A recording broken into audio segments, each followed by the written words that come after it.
Welcome to the Education in Isolation podcast with me, Angela Connell, where we will explore the challenges of businesses moving from a face-to-face training mode to an online training environment. Many businesses have been caught off guard by the COVID-19 pandemic, but the situation is proving to be a catalyst for new possibilities and opportunities for the training industry. Let me and my guests help you make the most of these opportunities and to navigate the transition so that you and your organisation come out stronger and more resilient than when you went in. Education is the answer and you are the leader. Hi and welcome to the Education in Isolation podcast with me, Angela Connell. Hi, today we are interviewing Lachy Gray. So Lachy has been running a business for the last 5 years that is working with remote teams, but it's also like a learning management systems for corporates. But I'll let Lachy explain. So Lachy, who are you and what do you do? Thanks, Angela. So I run an online learning business called Yarno, and we help large regulated businesses upskill staff who work remotely.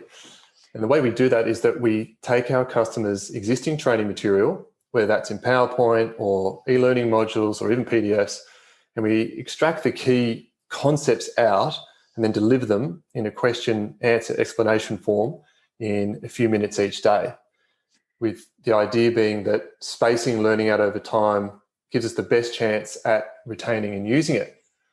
So like short micro learning sessions. Exactly. Yeah. Micro learning. That's right. Micro learning. And as we know in the training industry, there's massive changes that are happening with registered training organisations where we're going to be going into micro credentialing, which is very similar to that micro learning. So it is the way of the future. How did you identify your market and how did it all come about to start with? Well, it's been quite a journey, quite a roller coaster. My co-founder, Mark, and I were best friends from uni. We were both working in digital agencies. And Mark had his own, and I was working for one in Neutral Bay in Sydney. And over time, we were talking about some of the challenges that we saw our customers having in terms of mismatched expectations and really, I guess, communication breakdowns between the customers and the digital teams. So we thought, well, let's try and build a platform to solve this. And so over the next 18 months, we built a platform. We shot a series of 10 really short videos to try to explain digital and some of the challenges that we saw around it. And we left our jobs. We had young families at the time. And we went out back to these digital agencies and we said, is this a problem that needs solving? And they said, yes. And we said, would you pay to solve it? And they said, no. And we said, well, what do you mean? And they said, well, who are we to tell our customers what they do and don't know? And we said, oh, no, we've made a huge mistake. So we went back to the drawing board and we read a whole ton of books about startups and researching product market fit. And we decided to interview learning professionals and HR professionals, which seems kind of obvious in hindsight, but it wasn't so much at the time. And we asked them, what does success look like in your role? What are the challenges in achieving that success? And we use those answers to build Yarno as it is today. Yeah. And so that was identifying how were you going to transition that training that they were traditionally delivering face-to-face or what we call download, click and flick. Right. I like it. Yeah. So that's where you get a PDF and you just download it, fill it in and then upload it and there is your training. So there massive changes, and this is massive for registered training organisations and the whole training industry. It doesn't matter where you are. Earlier, we were having a chat about consultants as well. What have you learned from consultants about how they're delivering and in particular how they've transitioned through COVID? Yeah, so a lot of consultants that we've been talking with, were training face-to-face prior to COVID with perhaps a little bit of online learning here and there. And obviously that has changed pretty much overnight. And it's a significant change for a lot of people, and we understand that. So what we've been doing is working with them to say, well, what's something that you can get up in the near term? Let's say the next 90 days. How can we take some of your existing training material, extract out those key concepts, and deliver it in this question and answer form for just a few minutes each day? And really thinking about, well, what do the learners need? What's in it for them? Because we know that if the training is created and solves that need for the learner, but also that is communicated to them before the learning starts, then we're more likely to see the engagement that we all want to see from our training, but perhaps is a little bit harder when it's all online. And I think that is a huge issue with a lot of training providers, is how do we get that student engagement? So I'm looking forward to hearing more about that. But what we'll start with is, we've had a big year this year, major changes. Your business is really set up for this remote learning, remote working, and particularly that micro learning. What have you seen has been the biggest challenge for you in 2020? I think it's been managing, the uncertainty around what does the future look like, economically, for online learning, for our customers and for our team. So one of the questions that we've been asking ourselves since March is, how can we best serve our customers during this time? As you say, we're a remote learning tool at a time when many organisations are being forced to work remotely for the very first time. So theoretically, that sounds like a great fit. However, going through a pandemic with all that related uncertainty is not necessarily a great time to bring on a new tool. So in April, we created a social distancing campaign that we made available to all our customers, actually anyone in our network, to try to bridge that gap and say, hey, we're here to help. We also created a cybersecurity essentials campaign, since unfortunately, as is often the case, people started to take advantage of the shifting sands and the government communication, and we're taking advantage of people from a cybersecurity perspective. So really tried to help from an education perspective there. And I think that really be mindful of our language. In the early days, it was about survival, which was fine. But the feedback that our team gave us is that that's the surviving is very near term, and it feels quite constrained. What if we can flip that to thriving? Like, how can we become anti-fragile in this time, and how can we help our customers really grow during this time? So that's one of the other things that we've really changed, is our language and how we talk with each other and how we talk with our customers, and talking to the future and trying to see this adversity as an opportunity to review, or how did we do learning in the past, and how can we do it in the future, so that, if there is remote, if the whole team's remote or parts of the team are remote, how can we continue to grow their skills with learning? And that's, I think, something that's going to continue to change. I hope it continues to change over the next few months and years.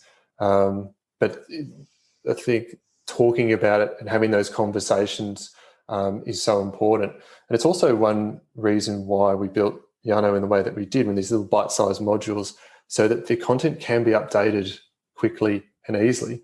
Because some of the feedback that we had when we did those interviews was that there was some really great content that was created in these quite long, let's say, learning modules that would get out of date, and then no one would go back and update it, which is a real shame. So we thought, well, what's a format that we can create that's relatively easy to put content into, but then also to evolve it and keep it up to date.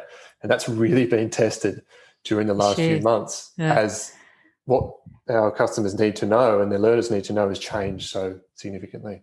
Yeah. And so what were the hurdles along the way? Like, can you give some examples? You don't need to give client names, but give some examples of some clients and how you dealt with those hurdles. I think one of the big hurdles was helping our customers transition from face-to-face to online learning. So for a transport customer of ours who were relying on toolbox talks, let's say, and meetings in the break room to convey information, they could no longer do that. And so they were really totally reliant on Yarno as their primary communication tool. So we really worked with them to understand, well, what's the most important thing for the drivers to know at this point in time, especially given that the information from the government was changing so rapidly. So how could we evolve with that, pick out the most important piece of information and just share that over time. Another one is remote onboarding of new staff. So very, very hard. And we've just been through this ourselves, actually, as a team. It's hard. One, not being able to see someone during the hiring process and not being able to welcome them necessarily in person when they join. So thinking about, well, what does a new starter need to know? And can we introduce them to the organisation, who's who in the organisation, the values and some of the processes, ideally even before they start. We call that pre-boarding.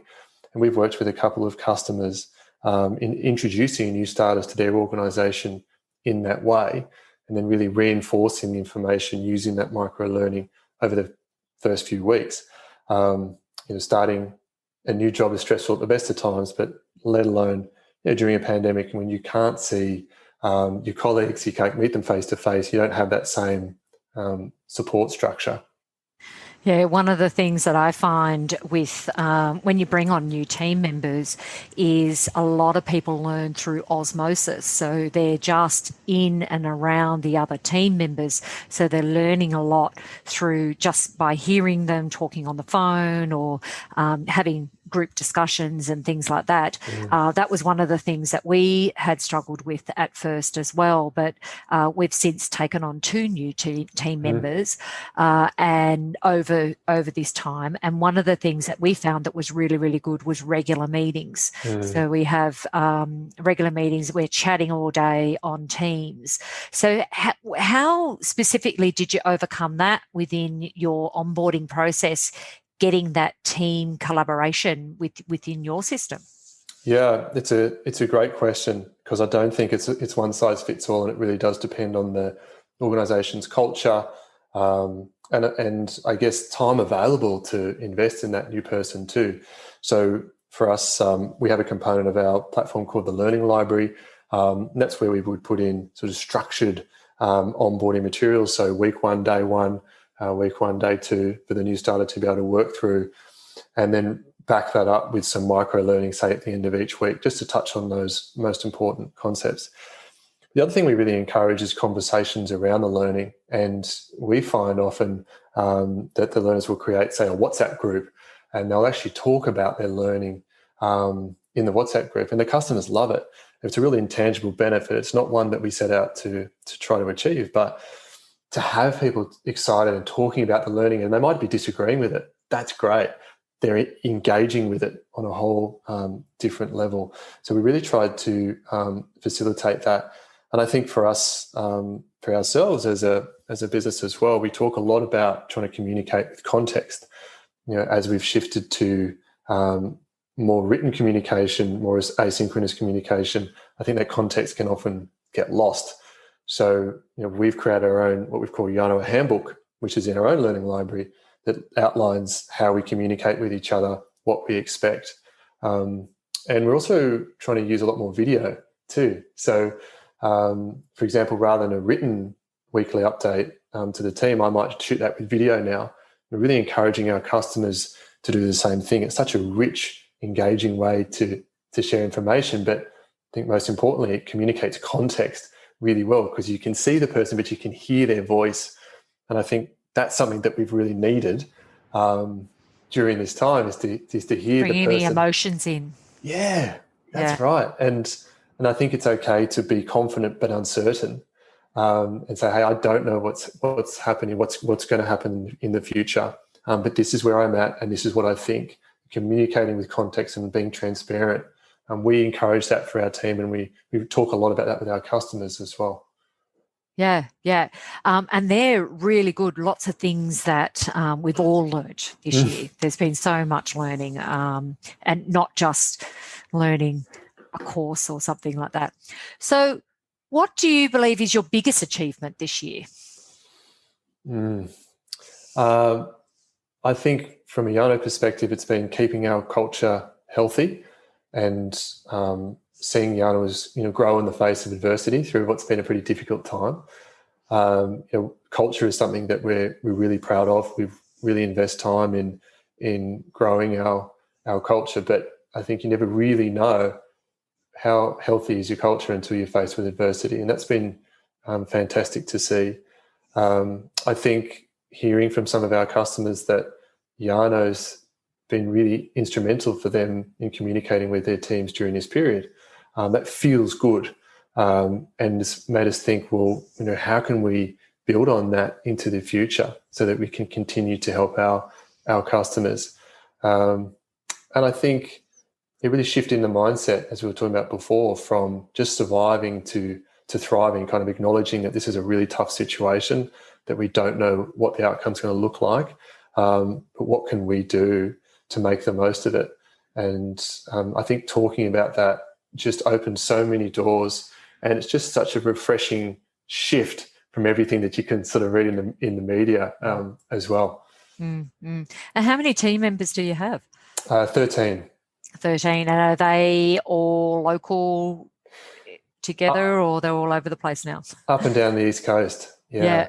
And that's one of the interesting things. Prior to COVID, we worked from home a couple of days a week. Now we're fully remote since mid-March, but we were kind of working remotely from Sydney. And this is another area of a sort of a mindset shift. It was like, well, hold on, we're working remotely. We could have people working for us from anywhere. And I'm really excited about that, because I think that's allows us to have a more diverse team, different cultures, different backgrounds, different perspectives. And that's something that I'm really looking forward to growing into the future. I think also the other exciting part to that is, because we can recruit from anywhere, that you can be living anywhere. So we're not restricted to having to be living in the cities. We can move out into the where it's cheaper to live. And so that's what I foresee is going to happen. I even have one team member who's looking at moving to Mudgee. So you can move where you can see you can afford it. But I think, thank goodness we had this happen during a time when we actually had the technology to be able to handle it. And that would definitely be what you would have seen. So when you look into the future and what you've done this year, what are the strategies that you've put in place now that you foresee will be taking you through to the next 6 to 12 months? It's a really good question, and one that I've been asking myself a lot. We had a in-person all-day team strategy session last Friday, and I was talking to the team about Yarno 2024. So what does Yarno look like in 3 years' time? I think the good news is that I think we've built a really strong foundation. But now the question is, well, how can we build on what's happened in the last couple of months, and how can we really add value for our customers? So one of the things we're hearing is that we're not being seen less as a learning tool and more as a performance tool now. So what does that look like? From the beginning, we've really tried to tie learning to business outcomes. We always wanted to be a driver of behavior change, ideally, but ultimately benefiting the business in some way.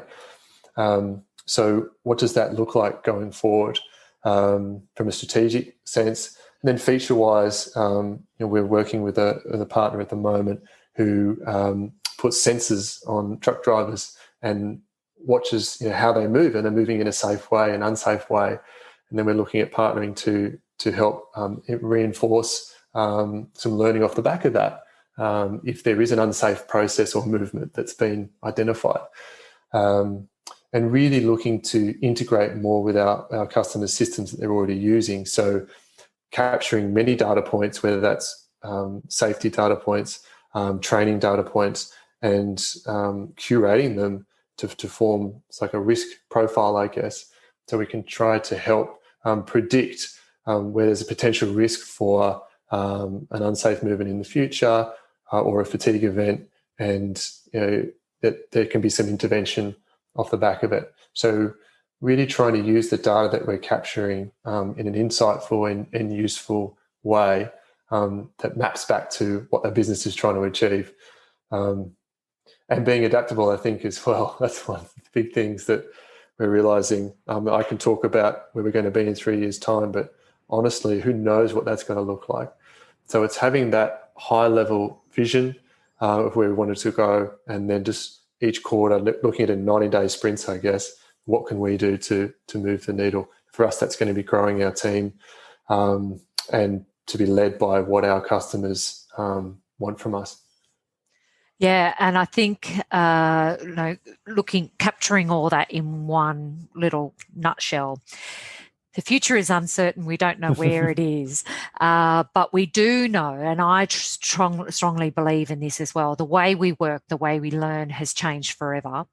And for the better, I think having all these online learning platforms and be able to learn remotely and have the ability to live where we want to live, I think is a really good change. And yes, it was not so good what we had to go through to get there, but the opportunities there for all businesses to be able to, scale and change to meet industry needs. And that's a huge part with the training industry, is identifying what the industry needs are and how can we adapt to particularly the way we're delivering training, the way people are learning, so that the skills and knowledge that they're capturing is applicable to what they're doing in the workplace. So I kudos to you. It's awesome.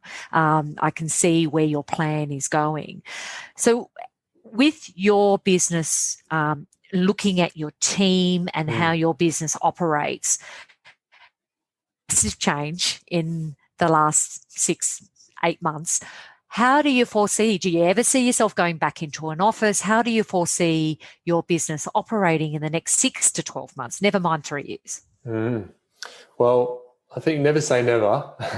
And I try not to look at it in a sort of a binary way as to remote work or going into an office. I mean, there are ways to achieve something else, which is great work, social connection.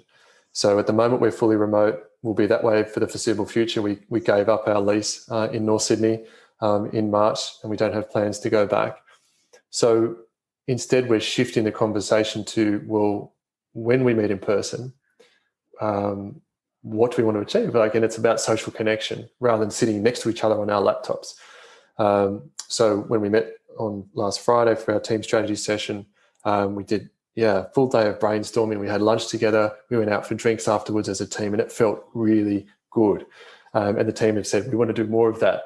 So it's about trying to build that in. And we really operate on a self-managed team kind of basis. So our Yarnoers can make their own decisions. They can suggest where they want the business to go, where they want the culture to go. So I've really put it back to them to say, hey, if you would like to catch up more often, let's talk about how you can do it. You can catch up in small teams if you wish. We don't have to catch up all as a big team.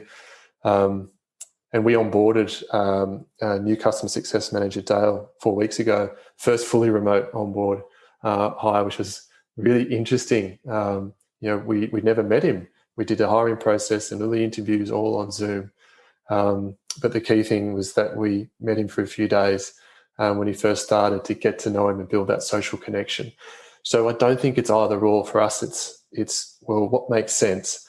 And it's exciting because it's a new playing field, and we're a young business, we're a small team. So we like to trial and fail and experiment and try again. And so I think we will continue to do that because moving remote has its own inherent challenges, and we're learning about those as we go. So communicating with context is one. In the early days, I went to the other extreme with too much Zoom. We all got Zoom fatigue because I was so focused on wanting to connect with the team that I went totally overboard. And it's interesting, I found it hard as a leader to know how people were. I knew that people were hurting, personally, and the only touch points I had was, Zoom, phone, and Slack. And so that was super, super challenging. And I was sort of, am I reading too much into if they're written messages on Slack, And so kind of adapting to that. And I've done a lot of research into how other fully remote businesses around the world do it. And there are businesses of thousands of employees, but they have very specific processes that allow them to work fully remotely, and they all seem to meet in person every now and then. So I take a leaf out of their book. It is, going to be very interesting how we work. So a question that came up for me during that and looking at what you see for the future. In the past, there has been a lot of issues with, and I know I had some of my clients come to me about the same thing. How do we trust that our team members are actually doing their work from home? And how do we know, how do you monitor them, and what are you doing? So you would have seen this as well. What are your clients saying? What are with them? Are they feeling this? Or because I know my clients have had a shift. How have your clients been with that trust issue with working with their team working remotely? I think it's a real challenge, isn't it? And I mean, for me, it goes back to culture and the health of the culture and the communication prior to COVID. And unfortunately, COVID dropped it on everyone's doorstep all of a sudden. And there were some potential gaps, I think, that were exposed quite quickly. I think one of the things that our customers have spoken to is just the importance of conversations and of checking in with their team members. How are they going? And acknowledging that this is not an ideal situation. There is a lot of uncertainty, but we will get through it together. And from what I've heard, it's those customers who have been able to keep the communication up and keep that social connection going as hard as it's been during this time, who have fared better. Those that haven't have found it very, very difficult, because there's almost a vicious cycle where if the employee is struggling, but they don't feel like they're trusted or being respected, they'll withdraw even further. And with no face-to-face contact, like, how do you reach out to that person? How do you check that they're okay?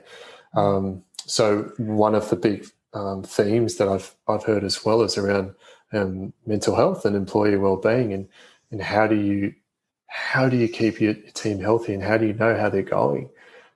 Like, it's hard if you have a healthy culture. Extremely difficult, I imagine, if the culture's unhealthy. So a lot of varying experiences, but I would say that the common thing I'm seeing is that the importance of communication and of communicating transparently as well about, where their business is at and what the leaders see as coming up in the near term, because everyone knows that things are changing quickly and that it's potentially going to get worse before it gets better. So I think, interestingly, it's probably putting a lot of pressure on leaders as well. What does a leader look like during this time? What do you need from a leader in a time of uncertainty? I'm trying to ask myself that question. It's an interesting one. I think talking personally from within my team, the big thing with me as a leader is authenticity, vulnerability, you're still human, you're not a robot, and things still affect you as well.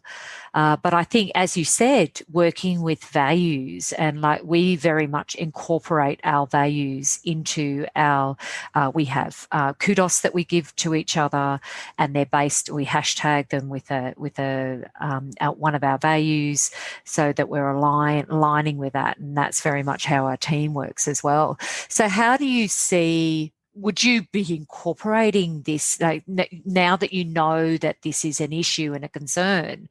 I could see you could incorporate that into your systems and how you're delivering your training. And that was just a thought. You don't need to answer that. I just went, wow, that would be really good if you could have that, check-ins with your team in that training. Yeah. I love it. I've written it down, Angela. Yeah, it's a really good point, isn't it? Like, how can we help facilitate that? Yeah. And I think that's a lot of what we do is we identify, and I love what you said when you, at the beginning of all of this, you identified, well, how can we solve our clients' problems and what would they be? And I think we're still learning what those problems can be. And mental health is huge, and that communication, and whether it's employees or students or, you know, suppliers that you're working with, is how are you maintaining that communication? And I think, yeah, it's a great idea to be able to put that into your system. I love it. I think it's a really interesting point, isn't it? Because the first part of our process when we meet with a new customer is to dive into their behavior blockages, like what's stopping their desired behaviors from happening. And we know there are environmental ones, there's some cultural ones, there's knowledge and understanding and skills. And that cultural one and the environment one is one that we often say, well, look, we're best focused on knowledge and understanding as a tool, but it's so common and there are common themes. So how could we help that solve that problem? I think it's a really, really good question. And it's often where you'll lose employees if they haven't got that engagement. One of the things that I found hard is particularly those types of personality where they really need to have that communication. Like, we found the introverts are loving it. The extroverts are finding it very, very difficult. Yes. Yeah, the introverts on our team were like, oh, no, we don't need to go back to an office. Yes, that's my and my business partner Mark experience to a T. So I'm the managing director. He's the head of sales. I'm the introvert. I could stay in my office. I have to force myself to go out of my office, which is terrible. And he was probably the most uncertain in the team about going fully remote because he loves it. He loves the social connection, and he gets a lot of energy from that. So I think you're right. Like, acknowledging that, and it's not either or. It's how can we serve or everyone's different personality types and the way that we like to consume information. But to be able to do that, it has to be a two-way conversation. And it's not going to be, well, this is the way it is, full stop, line in the sand, we're done. Because I think COVID has shown us that anything that's too rigid will break. So it has to be flexible, which says to me that it's got to come back to some underlying principles. As you mentioned before, being authentic and communicating with transparency, communicating with context, putting our hand up if we don't know or we're unsure or we're afraid, and feeling safe enough to be able to do that. And I think as leaders, they're questions that we need to be asking ourselves. And I don't have the answers, but I'm super keen to go on the journey, to try and find them out. Yeah. Well, a book I can recommend to you is The Trusted Advisor. Yeah, it's a very good book about leadership and how to be. So it's not only with your team, it's also being the trusted advisor with your clients as well. And I found that one quite good. So this leads in really well with when we're talking about personalities and you're being introverted and then having an extroverted business partner. How do you keep motivated each day? What's got you through and got you up every morning? Yeah, I think one of the biggest things has been hearing from our customers that we're getting real world results at a time when we're at a very, very tough time. And that just feels good. It feels really good for our whole team. I think for me personally, I try to stay present. I meditate every morning. I exercise before the kids are awake in the morning. I try to take that time for me so that, because I know that everyone else wants a piece of me for the rest of the day. And I really try to protect my home time versus my work time. I found that quite challenging working from home because I could theoretically just work all hours. And being a business owner, I never stopped thinking about the business. So,